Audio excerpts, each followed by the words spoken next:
This man did not seek God in his planning. He is a practical atheist. There's danger in planning apart from God. Well, it's my life. I'll plan it the way. No. Your life is a gift from God. Every breath is a gift from God. Every beat of your heart is a gift from God. And we must not be, as this man, a practical atheist.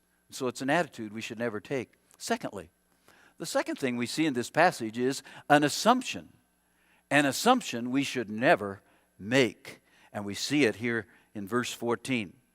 Yet you do not know, God says, you do not know what your life will be like tomorrow. Wow, let that sink home for a minute. You do not know what your life will be like tomorrow. All the planning you may do, and yet you don't know what tomorrow may hold. You may get that phone call that'll change your whole life tomorrow. You know, you may have all kinds of plans, and all those plans have to be scrapped. You do not know, God says in verse 14, what your life will be like tomorrow. You're not God. You don't know what tomorrow will bring. God does, you do not. You are just a vapor that appears for a little while and then vanishes away. God is graphically describing how your life and mine looks to Him in light of eternity. And we must remember life is fragile. You and I are just a heartbeat away from eternity. Look at what God says, Proverbs 27:1. Do not boast about tomorrow, for you do not know what a day may bring forth. God is trying to tell that to you. You don't know what tomorrow holds. I have plans for tomorrow. I've got some things I want to accomplish tomorrow. I don't know. I may not. I have no idea what tomorrow will hold. Look at this, 1 Chronicles 29. Our days on earth are like a shadow. You know, it's here and then it's gone. Oh, yeah, I know. I'm young and vibrant. Pastor Carl, I know that's fine for the grand people. No. No matter who you are, you have no assurance of tomorrow. My days are swifter than a weaver's shuttle, Job says. Boy, isn't that true? Days go by so quickly. You know? Swifter than a weaver's shuttle. And I know what you're thinking right now. You're thinking, tell them, Pastor Carl. Yeah, they need to hear that, Pastor Carl. But you're thinking, not me. I mean, I got plans. I got plans for, you know. And listen, I want you to know, yes, you. Yes, you. You have no assurance of tomorrow. None at all. I have no assurance of tomorrow. I've got plans for Christmas. I've got plans for January. I'm working towards January, and I've got things for, you know what? I have no assurance I'll be here. You have no assurance. Look at this one. Psalm 39. Behold, you have made my days as handbreadths, my lifetime as nothing in your sight. Surely every man at his best is a mere breath. On a cold winter's day, you can see your breath. You know, you breathe a big old breath of air, and cold winter's day, and you see it, and then it's gone. Our life is like a vapor, and then it's gone. It's like a puff of smoke, and then it's gone. Wow. D.L. Moody, the great preacher of years ago, said, preach as a dying man to dying people. Preach every sermon as if it were your last sermon.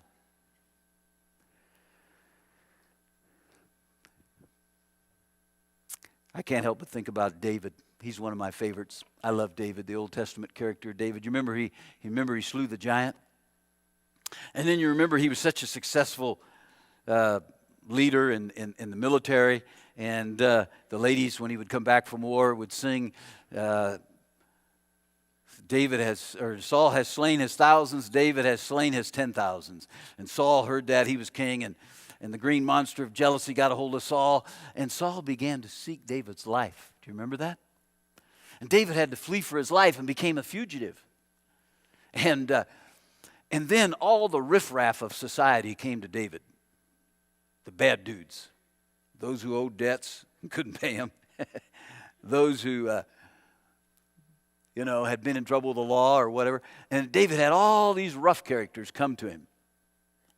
And David took those men and he put character into them. And he took 30 of them and made him his 30 mighty men. He put those men over other men. And those 600 men became the core of what years to come down the road was the greatest army in the world. And those men watched David, and they saw something in David they could not believe. And they saw that David was a man of God, and it changed their lives. And they lived in caves, and they had to flee all the time from Saul and his mighty army. And David tells about one time that David and his 600 men were on one side of the mountain, and Saul and his mighty army was on the other side of the mountain. And it was so close. And David records, he said, "There's but a step between me and death." And David wrote most of his Psalms during those years when he was a fugitive, hiding in a cave. And he walked with God. He said, "There's but a step between me and death. I don't know if I've got tomorrow or not. I've got to make today count. Oh, I'll plan for tomorrow, but if the Lord wills, I'll have it." And he was so careful to walk with God. And you see him time and again as you read his life story, seeking God. "Lord, should we go here and do this? Or Lord, should we do this? Should we go to battle here? What should we do, God?" And then eventually, and David had at least twice, he had an opportunity to take Saul's life. You remember the story. He refused to touch God's anointed. He wouldn't do it. His men couldn't believe it. They were astounded, and they learned from David great things.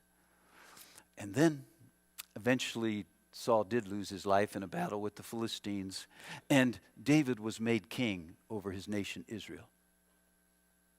And when he was made king, he had won victories over all other nations, and Israel was the most powerful nation on the face of the earth.